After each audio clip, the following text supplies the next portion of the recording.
play. If you would stick to your strategy, what should you do? What is your strategy describing you to do? In this case. I'm playing D. Now I'm playing D, right? Because like someone actually played D previously, could be me or the other guy, doesn't matter. Now the strategy says like you have triggered and you're very grim, you're just playing D now forever. So play according to the strategy, which we say play C, play D. Now if you play D, what's the play of today?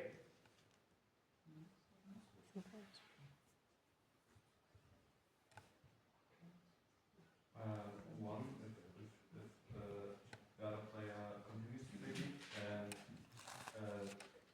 3 if we goes back to C, but since we are at the one-shot deviation principle, he will continue playing D. Exactly. Right? So it depends, of course, what payoff I get for this one period, depending on what the other guy does. But according to the strategy, he still follows the strategy. I know what he's doing. Because he is also likely triggered. He's triggered, actually. So he will play D. Now I'm playing D, so we're getting 1. We have a DD case. Now, I'm triggered today. Now, what's my future payoff? Since I was triggered as a grim trigger, I'm really grim, no one will change his behavior anymore. Everyone will just keep going and be triggered for the rest of their lives, right? So that means we'll be stuck in playing DD forever.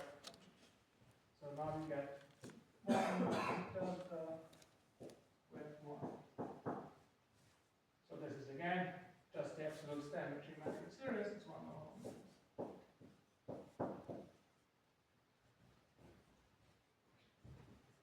That's the payoff from you sticking to the strategy. You're supposed to be triggered and you should be playing D, and that's the payoff you get from it. Today you get 1, for the rest of your life you get 1, you get overall 1 over 1 minus that. Now, the real question is, do we want to deviate? What's the deviation? Well, you play C.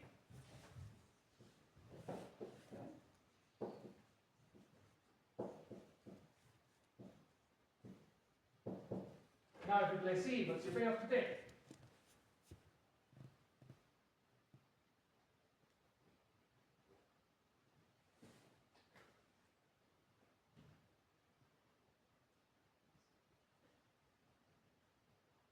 Well, you play C and the other guy plays D, and you get 0.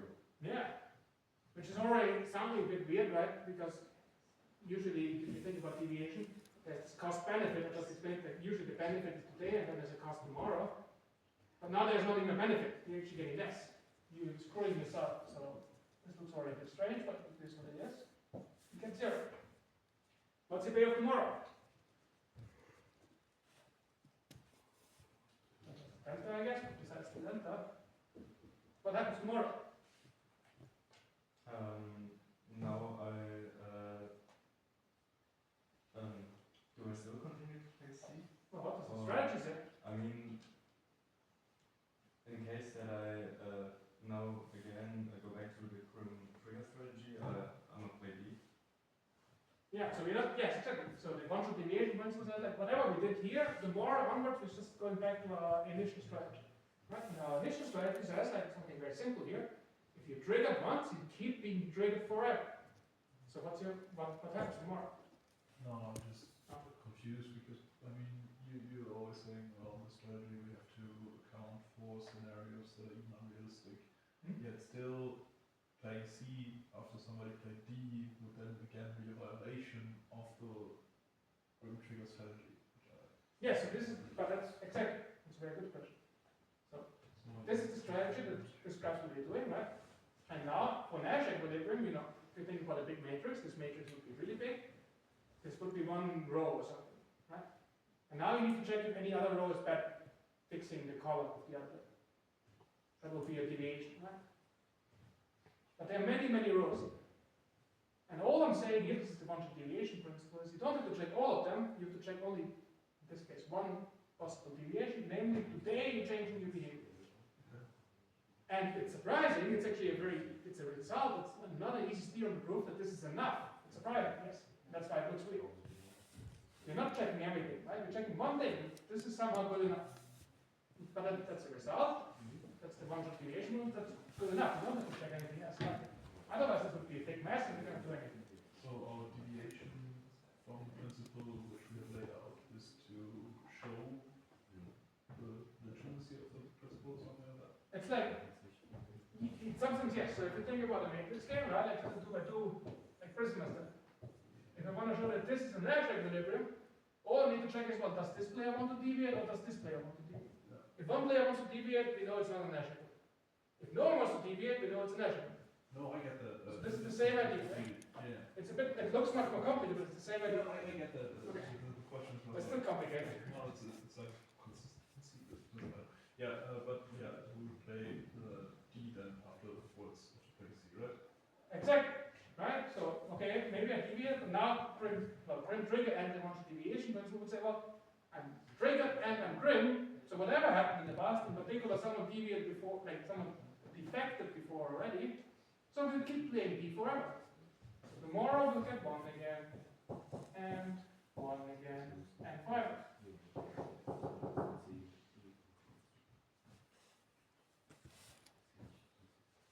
And now we need to check which one do you want to do. Do you want to deviate or not? Do you want to deviate or not? Yes, you want. What? You want to deviate? You want to deviate? Why? Because the payoff is higher. If someone deviated before. Well, you want, yes, it's a bit confusing to know that this is defect, I guess. This is called confess. Sorry, yes, The deviation is to actually confess here. no, you wouldn't want to deviate. Exactly, right? Because this is, a future payoff is the same actually, because we're in this Grim trigger world. Like everyone is triggered already, they're not going to behave. Now for you playing once confess is not helping you at all, it even makes you versa. So here it doesn't even develop that. You would always like to do this. So in this case we don't get a delta restriction, so all we need is this to get this whole thing working. Yes. How do I account for the uncertainty in who chooses the off path? Oh, Because like I have then either the utility of 3 or of 0. yes, I agree, but the strategy is actually, it's a very clever, a simple one actually. It doesn't matter, right?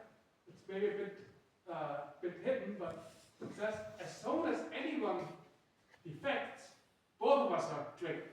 Even myself, right? I might be defecting for one period, and I'm getting triggered myself. Yeah, but It's a bit weird. So, but I don't need to account for anything, right? sure, but if I, in the period where somebody is triggered, there should be a period before where there's an uneven pair, right?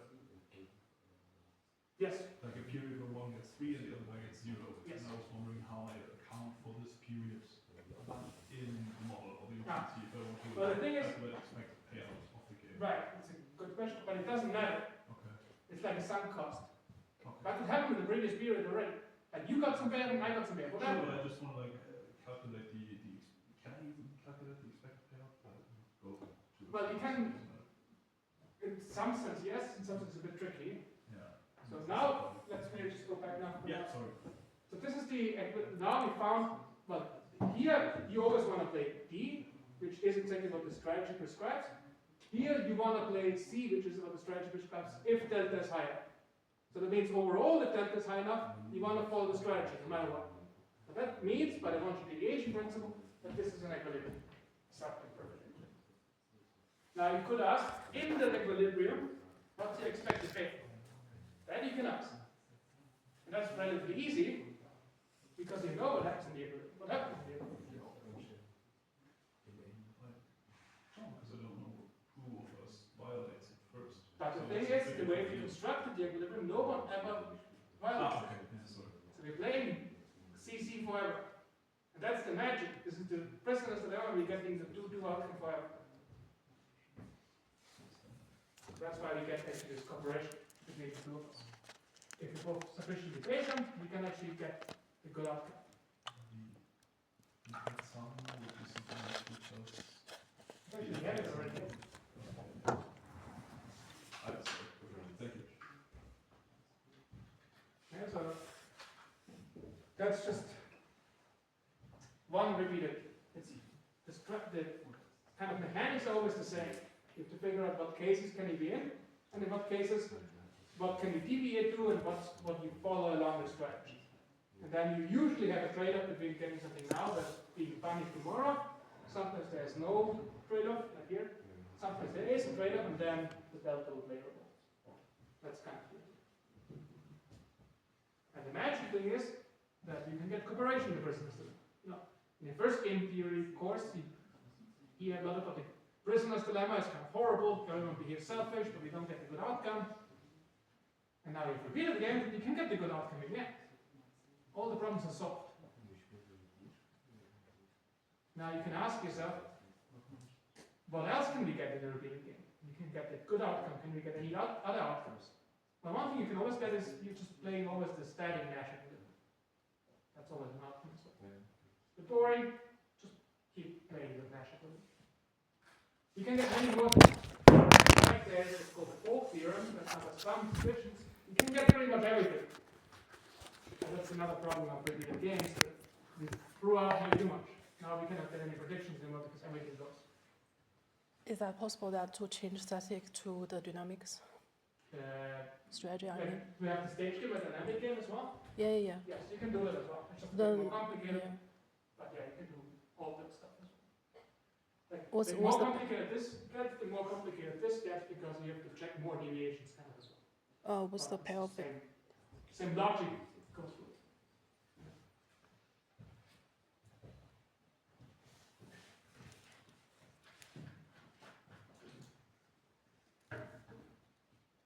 And one thing that's important here is we need the one-shot deviation maximum. Without that, we would have been not able to solve it. But here we only need to check once if we want to do something different or not. But in two cases, yes, but that's all. You don't have to check any complicated, sophisticated, tomorrow maybe I'm deviating, and then in 10 weeks I'm deviating, and stuff like that. You don't have to think about it. That makes it very useful.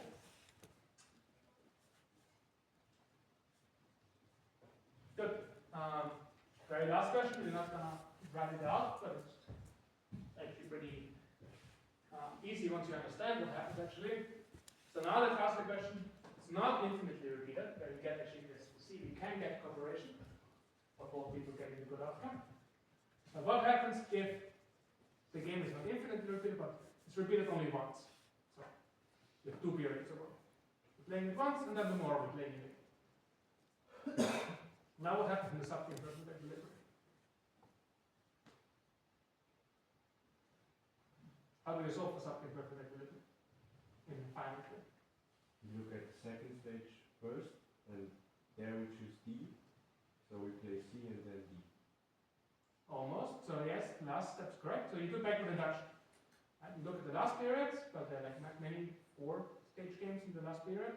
But in all of them they look the same, so you always, it's the last game, they're all like the prisoner's dilemma, the Nash equilibrium would be both playing DD. Now, figure that out, you go back in time, to the first period in this case, anticipating what happens tomorrow. You anticipate tomorrow everyone will defect. So what should you do today?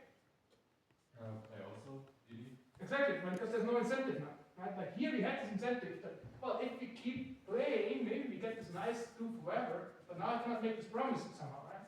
Because I know tomorrow you're going to play D anyway, so better play D today as well. This is a bit, it shows that you can in fact extend this whole logic to any finitely repeated prisoner's dilemma. You will always have this backward induction argument that you will always just get defect. And as soon as it gets infinitely repeated, you get actually, if this company is high enough, you get actually confess. So that discontinue.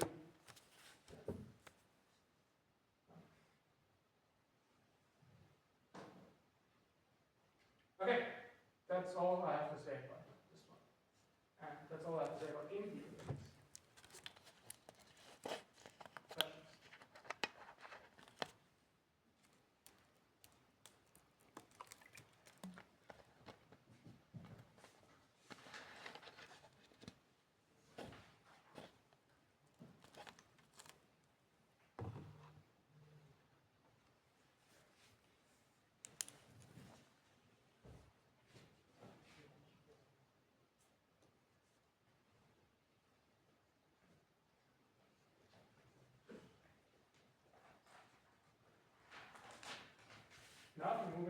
last problem set, which is a very different topic, general equilibrium. So general equilibrium is a different idea, right? There's no strategic interaction really. It's, well, in this case we will see we have two layers, but there could be more. But they just want to consume something and to take prices as given, and we need to find usually the price that clears the market. You can talk about Pareto efficiency and all that kind of thing. Right, so here's the problem. We have two goods. They're very fancy goods, I guess. One is goose liver pâté and one is beef. Avoiding any stereotypes, there's a typical French person, well, we have two people here. One is a French person who has some endowment. In fact, he has 50 of each, 50 goose liver pâté portions, I guess, and 50 kilos of beef, I guess. Not very lot. And he has the following utility function. It's a Cobb-Douglas function with 0.7 and 0.3 on top of the goods. And then the second person we have is a typical American, again, avoiding any stereotypes. He has actually lots of beef, 70, and not so much liver pâté, and his utility function is also Cobb-Douglas, but according to the Cobb-Douglas coefficient, he likes the liver pâté much less than the beef. Okay? That's kind of the I don't know why this is saying it doesn't like the pâté, but ignore that. I'll change the numbers of it. So yeah, ignore the American does not receive utility from pâté because it does. The pâté shows up in the distribution function. Okay, first question is what is the marginal rate of substitution? This is actually a question going back to one of our first concepts. Doesn't even have to do anything with general equilibrium. So we need to just do the calculations, I guess. How do you figure it out? You take a derivative, marginal utility divided by the marginal utility of the other thing. Or you can remember the Cobb-Douglas tricks, the same with demand. Cobb-Douglas demand is always a fixed share of the budget that you spend, depending on the parameters. The same goes for marginal and marginal rate of substitution. Cobb-Douglas is a very nice form, so that you can make use of that.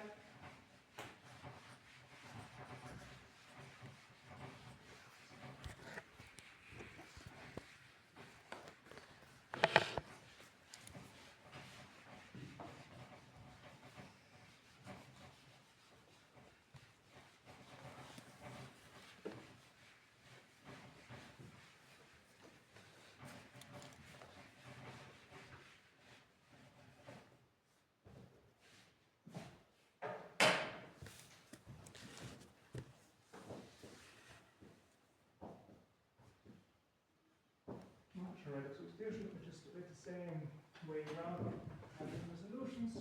Marginal utility with respect to beef divided by marginal utility with respect to the goose pâté, liver pâté.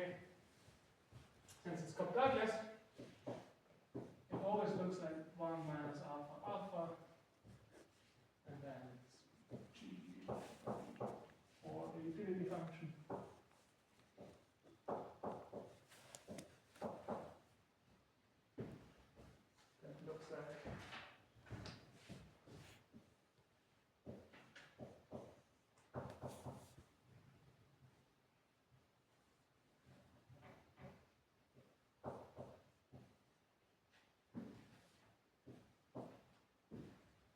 You can take derivatives and verify this out. For Cobb-Douglas is always like that.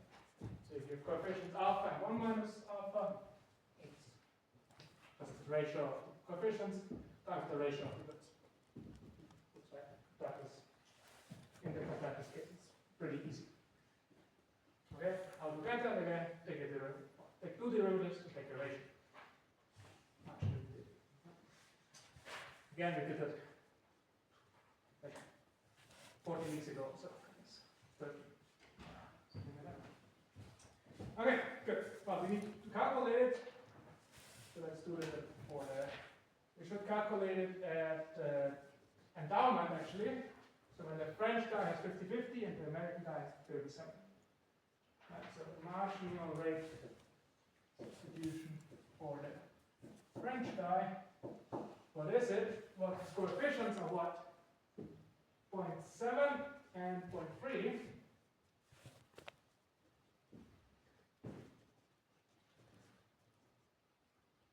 Yes, 0.7 and 0.3, so 0.7 is the denominator.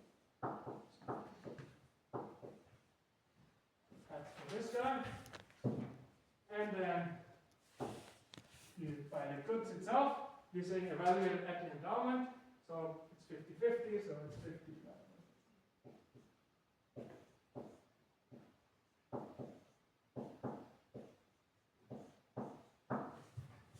That's the marginal rate. Just plug in here now. For the French guy. But for American friend,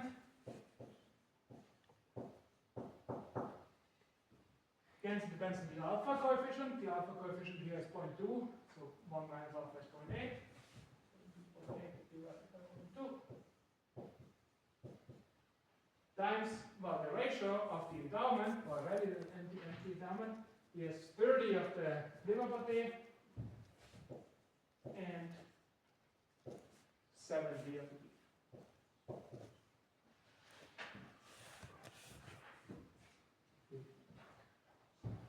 The calculations, this is 12. So those are the marginal rates of substitution.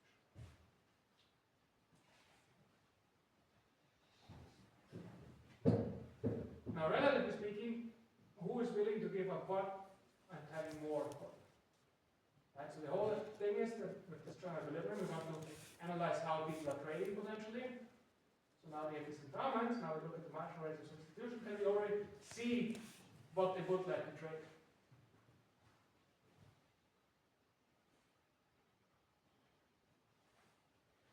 So the French person would give 1 beef and receive 3/7 of liver pay. Okay, yeah. So the American wants to give up beef, that's what you're saying? Oh, the French. The French would give up beef. Yes.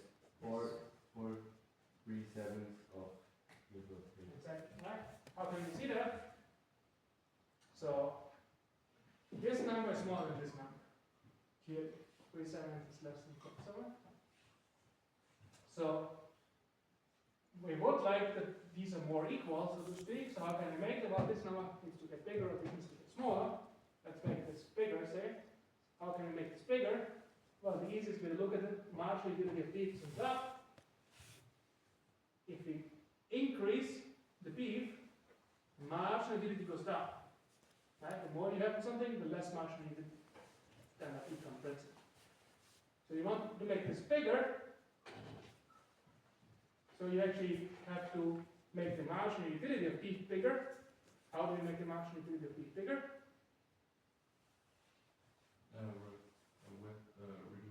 Reducing. By reducing it. Beef, right? consumption. And at the same time, you would get more fat in the trade, so this would actually make this whole ratio bigger. And this, on the other hand, the trade is smaller. And we'll see that this will lead to something where these are equally equal. So that's the idea.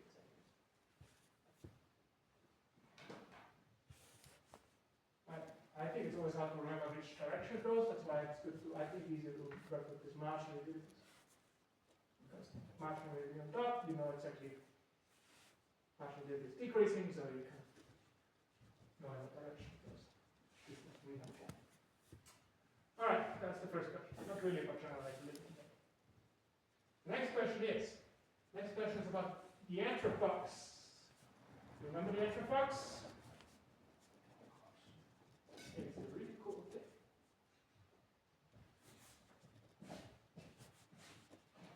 In fact, you might think the Intervall is such a simple thing because we only can try it for 2 people and stuff like that. It turns out, many things in general equilibrium theory, that no matter how many people who are trading or whatever, you can kind of explain with this thing. So it's actually very powerful in that sense.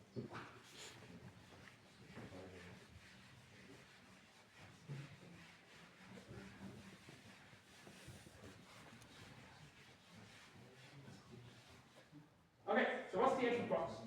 How should we do it? Well, I guess it does give you some hints there. But what's the Intervall? Anyone remembers?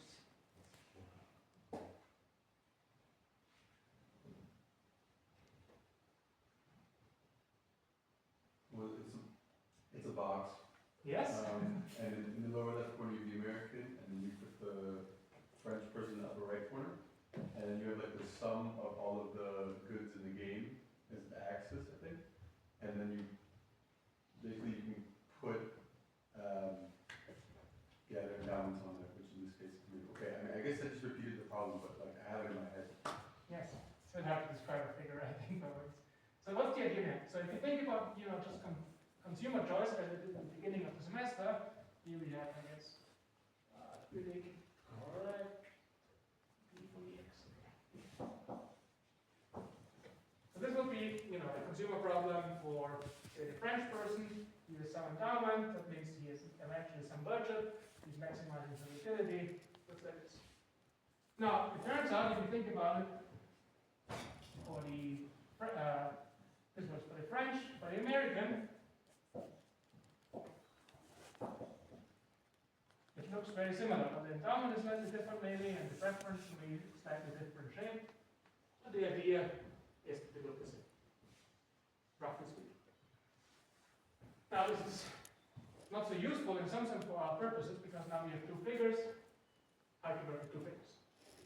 But it's both is about B, and this is both sides about little about B. Now here's the magic thing that Ashworth came up with.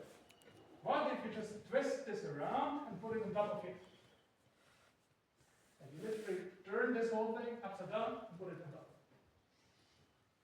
That's the actual box. Let's see how that works out for a bigger thing. So here we have still G, and here we have more.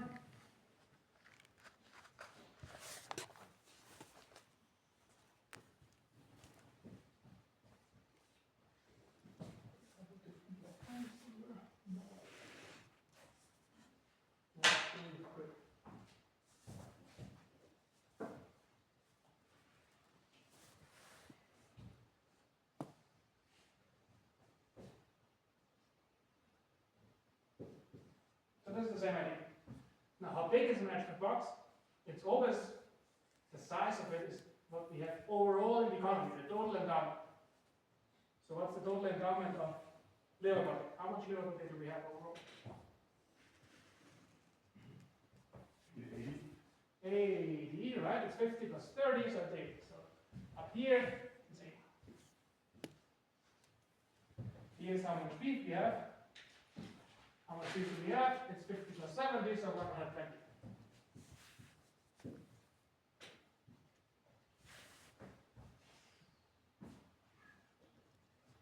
Now the Ashworth box says, well, you should do the opposite guy as well, put it on top. So we start here.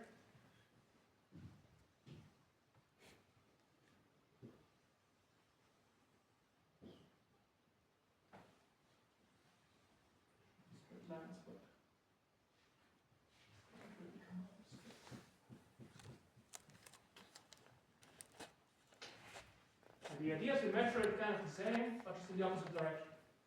So also in this direction we have 120 feet, and in this direction we have 80 of the little one. Just measured from a different perspective. Here this would mean that we said we should put the American here, right? So this would be the American having nothing. This point is the American has nothing, but the French guy has everything. The French guy has 120 and 80. Right? You have to measure for the French guy, you have to measure it from here, this direction. Now this is the opposite, of course. The French guy has nothing, it's 0, but the American has everything. Now let's figure out where are the endowment points. That's, I guess, the question. Well, the endowment for the American, what's the endowment for the American? It's 30-70, so 70 deep, so we can just measure that over there. Over here, maybe.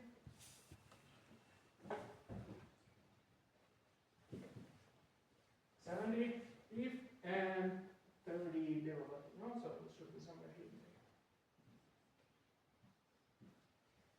So this is the endowment, the American. Endowment. Okay. So here, 30-70. Now the question is then, we need to also put the endowment of the French guy in there. Well, the endowment of the French guy is here is 50 of both, right? So we need to start thinking from here. 0, 0, 50 both directions. So 50 this direction from 120 is somewhere here. And 50 down in this direction is maybe somewhere here. And now we combine it, it's like, oh, wait a second. This is the endowment of the French guy. Same point. And that's the beauty of it. It's always the same point. It's not a coincidence, it's example. It has to be the same. I mean, think about it. If you turn this upside down, it's kind of measuring the same thing.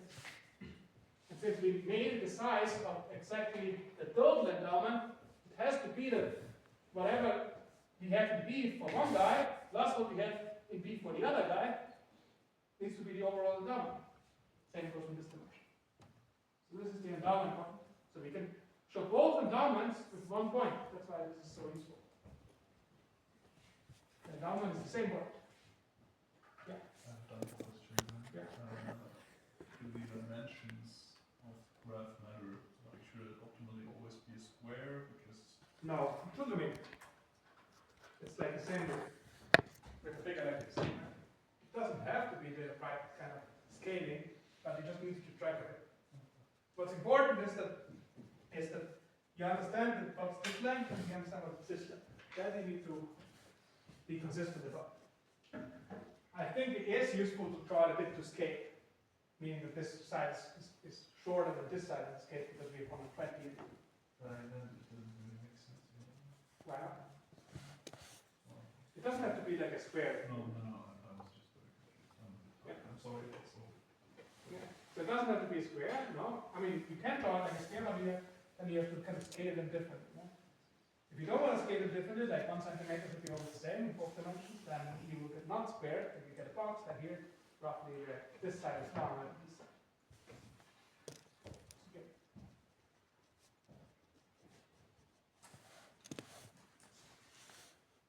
Okay, that's actually the actual box. You can fill in the stuff now, but it's the question he asked for that. Questions? You've seen that? Anyone who hasn't seen it? You can see that all in undergrad. You haven't seen it at all. No, I don't remember this one. And you did not cover it like last week? No. I wasn't here last week. Okay. Yeah, well then, okay. In the picture, I don't remember seeing it, but it's not so hard. No, don't worry. That's why we're covering it. Right? It's good. Okay, good. Let's move on to point C. So we should add indifference curves to this aspect box. Okay? So we need to keep in mind these guys over here, because here I already sketched the indifference curves. So if we have indifference curves, how does it look like? Well, let's start with the green, which is the American indifference curves. How does it look like?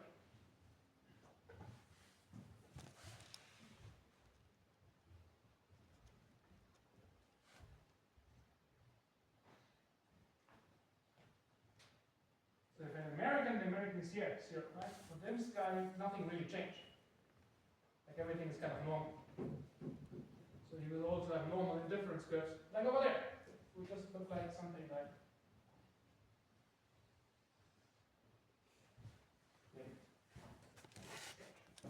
right, like normally kind of like what we had in consumer shows.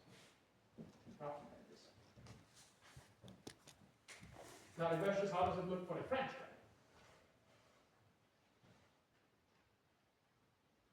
It's inverted. Yeah, like everything. His whole world is inverted. That's the whole point of the exercise. Right? So this guy turned upside down, it would look like something like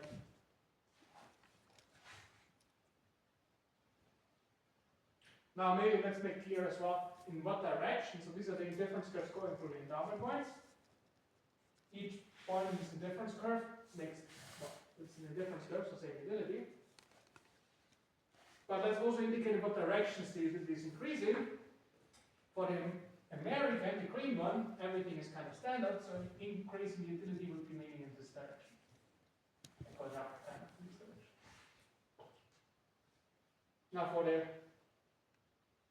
should be backwards actually, but it kind of looks like backwards in this. It should be backwards, so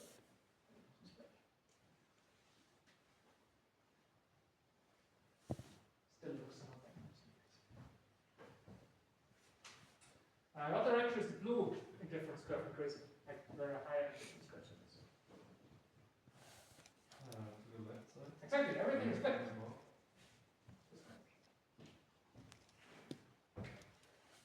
Exactly. Good. That's part C.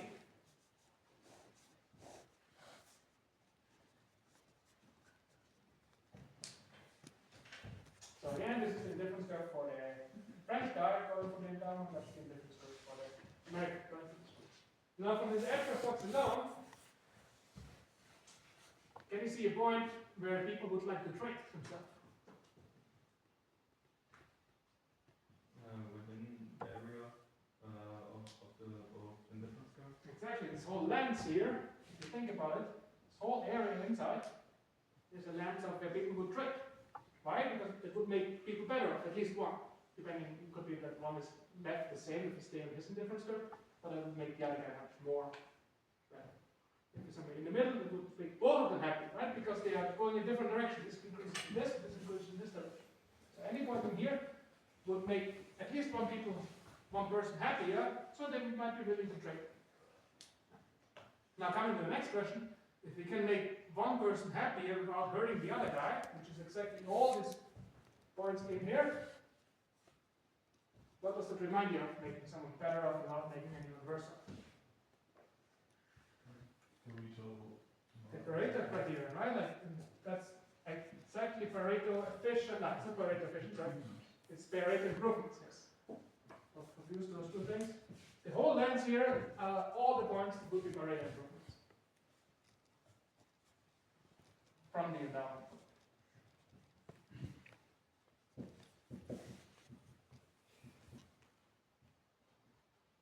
If you're very careful, this point and this point are not included.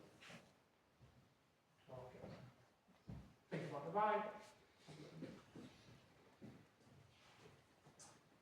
Right, so these are Pareto improving points. Now, where are the Pareto efficient points? Those are the points that you cannot Pareto improve anymore. On the sides of the ellipse. Where? Probably A equal to top what? I start here, now I go back. oh, there and then Yeah. That's the Pareto efficient point? I would think so. No. Because it's an intersection. Yes, intersection, not what we're looking for. It looks like it is one, but it's not. We're not looking for intersections. Anyone else? It's in the middle. It's in the middle, why? 1 point. No, it's not 1 point. It's a line between those 2 points where the different curves are. Exactly, so it's about, if you think about it, so here we go with Pareto improve, right? But if we would actually go to a point like, I don't know how to draw it so you can see it. Let me actually zoom in here, okay? I don't know how to do this. So, yeah.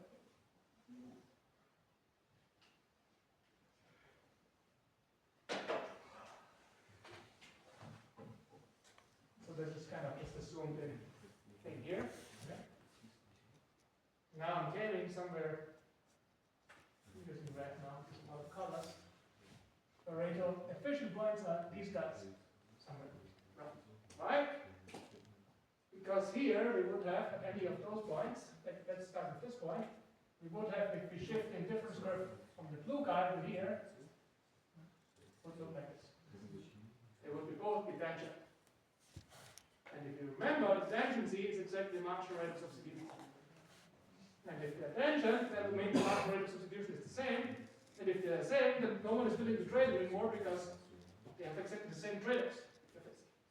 So this is true here as well, but it would be also true here, for example, because we would look back. This is also here.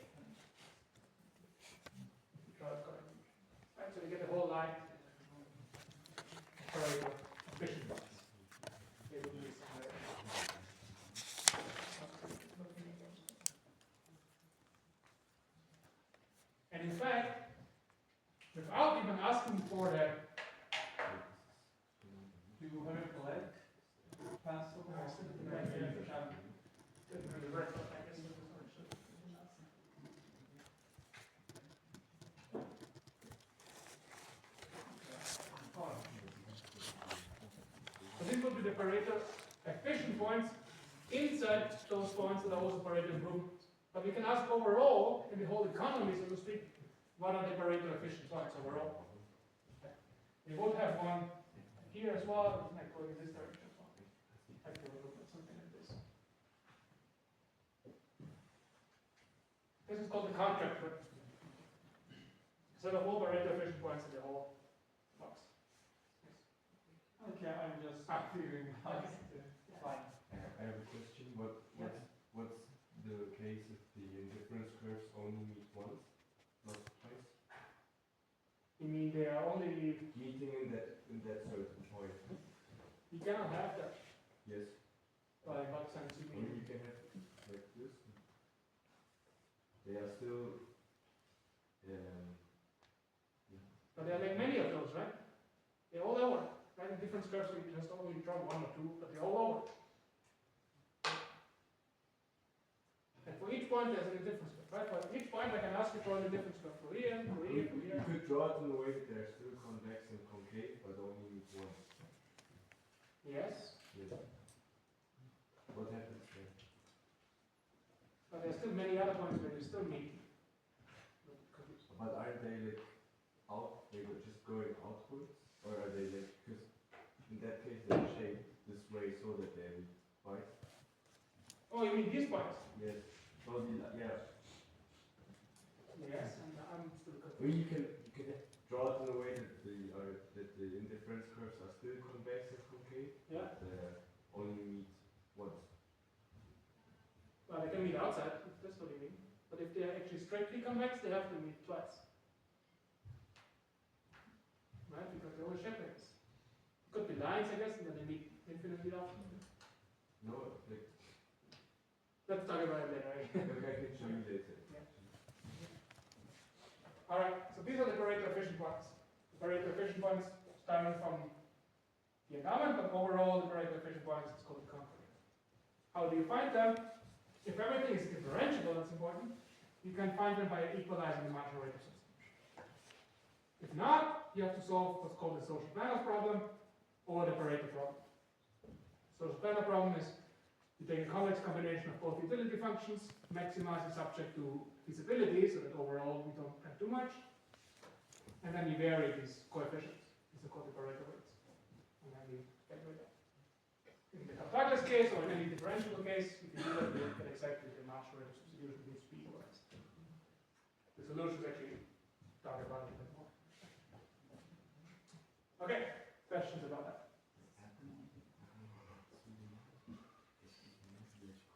Can you just end up on, like, at the general equilibrium at one point on the contract curve? There's like a... Very good. I mean, that's the next last question. Yeah, we talk about the competitive equilibrium right now. And the short answer is yes. That's the first Buffett theorem. Yeah. Right? The first Buffett theorem says that under assumptions that are actually quite strong, but they are fulfilled here, any competitive equilibrium or general equilibrium will be Pareto efficient. That means we need to end up at exactly this black curve. But we also need to be in a feasible plane, so it needs to be somewhere in the black curve inside. Where? We don't know yet. We want to figure it out. Doesn't have to be unique. Under our assumptions in this case, yes. In general, we can cook up examples where we have multiple equilibrium. But those are a bit more hard to consider. But we will always end up at looking at that line. Particularly this segment. That's the first Buffett theorem. Buffett theorem tells us we end up very efficient. So let's do that. That's part E, I guess. We want to solve for the competitive equilibrium.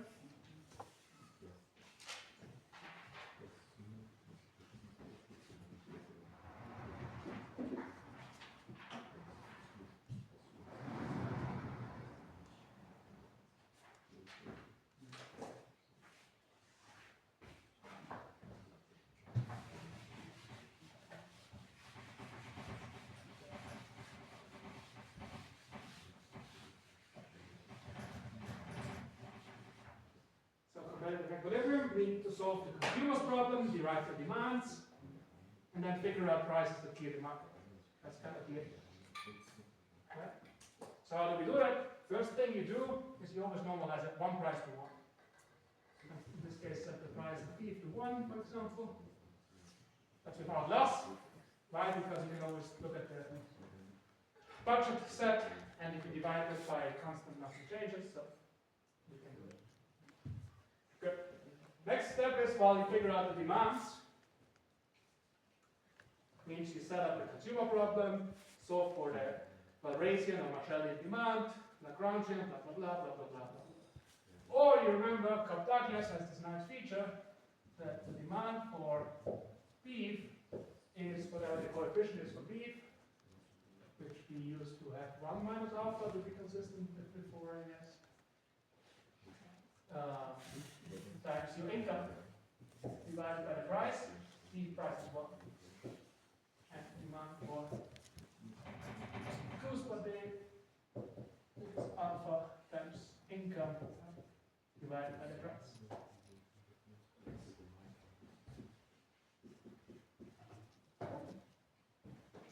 That's Cobb-Douglas. You always spend a constant fraction of your income divided by the price. And the fraction is given by the coefficient on the comparison. Again, if you don't believe me, you can do that by calculating it. No. Right. Now we need to figure out the incomes first. So what's the income of the French guy? Well, he has 50-50 each. With these prices, he has 50, that's 50.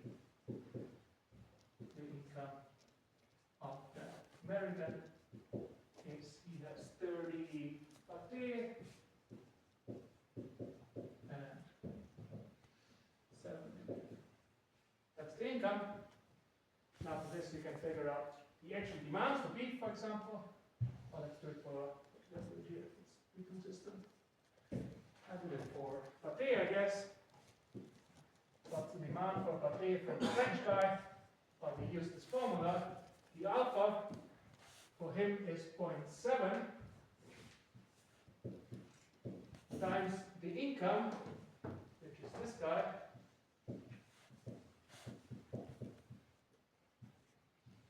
divided by the price. Same thing for the American, just with different numbers. The alpha in his case is 0.2. His income is over there, 30p, 70. Those are the Walrasian Hicksian demands for beef. Now market clearing, that's one condition for the comparative equilibrium, the market's here, would require that these things together should be equal to the total amount down. Right? So we sum them up. Should be equal to total endowment was for beef. You see it actually here in our input box. 120. No, not 80, sorry, it's the cruise. 80. Right, so we sum this, because this must be, that's market here. Demand for one guy plus the demand for the other guy must be equal to 0. Must be equal to the total endowment. That's market here. Now you have this equation. This plus this is equal to 80. What do you do?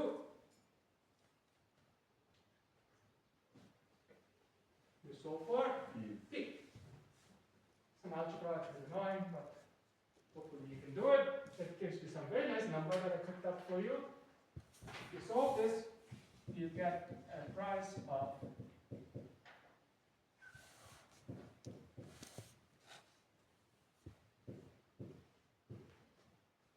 49 divided by 39. That's the price. It's the relative price, of course, right? Because we normalize the price of beef to 1. So what does it tell us? Is beef more expensive or is liver pâté more expensive in this economy? What's the relatively more expensive good? The liver pâté is more expensive, right? Because this is bigger than 1. Liver pâté is more expensive. Good. We are not done in solving for the equilibrium because we only solve for the price. Equilibrium, a competitive or a general equilibrium here, or sometimes called Walrasian equilibrium, I guess as well, is the price and the quantity that's actually consumed. Not the demand, but actually what's consumed. How do we get that? Oh, we plug in the prices back in here and see what people are consuming at these prices. In this case, if you do it for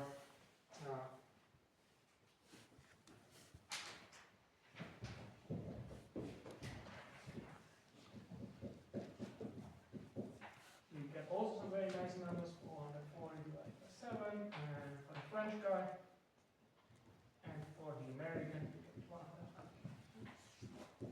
And as predicted by our intuitive notion of the marginal rate of substitution, indeed the American consumes much less liver per day than the French guy. How did we get that? I can't really show it. You take this number, plug it back in. Get these two numbers up to it. Now we're still not done yet, so we have now the price. And what we need for the equilibrium result is the allocation. The allocation is not only how much liver per day people are having in the end, but also how much beef they actually have. We didn't solve for that yet. In fact, there's a second market we didn't even check for market theory, right? Do we need to check for that? There's one thing that's called Waller's law, which is not the same Waller's law as the consumer choice. There are two of them. In equilibrium, Waller's law says if there are n markets, you only need to check n minus 1 markets for market clearing. The last market is always cleared automatically. Here we have 2 markets. You check for 1 market clearing, so the second one needs to be cleared already. You can check that actually. How? Well, you have the beef demand, well, you just plug it in for both people like you did here. You plug in back the price, you get the beef overall, and you will see that markets are cleared in the sense they actually are exactly the amounts you get from the total endowment. So in particular, we have the French guy consumes 1,440 divided by 13. And the American consumes a lot of beef.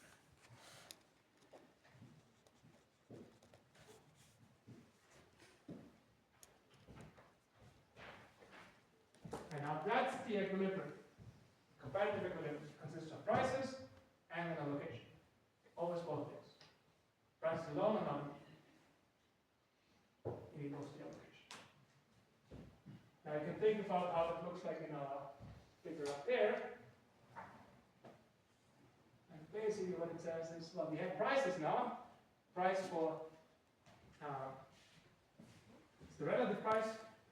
So we have some sort of budget line going through the endowments. Why is it always going through the endowments, the budget line? Because it's always for the budget. If it's not traded, right, that's what you consume. So it always has to go through the endowment, and then it goes somewhere up like this. And we end up exactly at this point here. Now, why do I know that we're ending up at this point? This is exactly on the same black line, not the same line, but also the black line. The black line was before the Pareto efficient point, and clearly we end up here at the Pareto efficient point. How can we check that? Well, you go back to these points here now, and you check the marginal rate of substitution. They need to be equalized. Then we will be Pareto efficient. And we can verify that they are actually equalized. In fact, this is a much more general fact. We don't even need differentiability, but here we're using differentiability with the marginal rate of substitution. That's the first Belfer theorem. Again, the first Belfer theorem says, under some conditions, like in particular, that we don't have externalities, meaning that each person only cares about his own consumption. There's no, how much you eat of beef hurts me, which makes really sense because of environmental damages, right? And then we would be violating it, but here we don't have that. So no externalities, no private information. Like in some game theory, we talked about information. We don't have that here either. I don't know what the other two. Price taking, I guess. Doesn't matter. Like everything that's kind of embedded in the model itself. Right? Whenever you have that, the first Belfer theorem holds, and you get that the competitive equilibrium is Pareto efficient.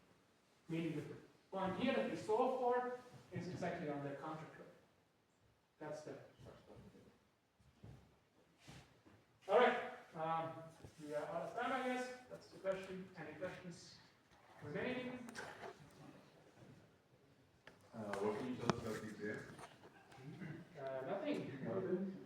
tell you something, but I don't talk about it more next week, I guess.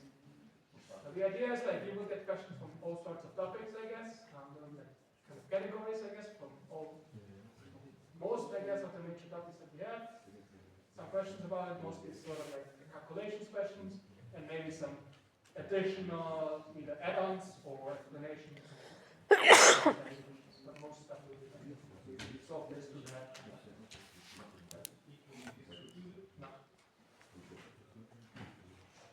I'm always wondering if it's really that helpful to know, I guess.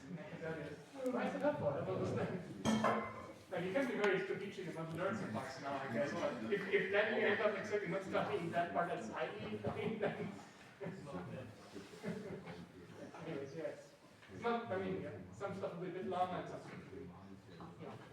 some particular, you don't have too much time overall, so there's a lot of things, right? I'm not going to ask you for everything, right? And actually, some stuff will be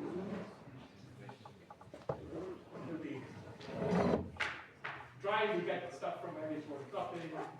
I'll also have different questions, so if you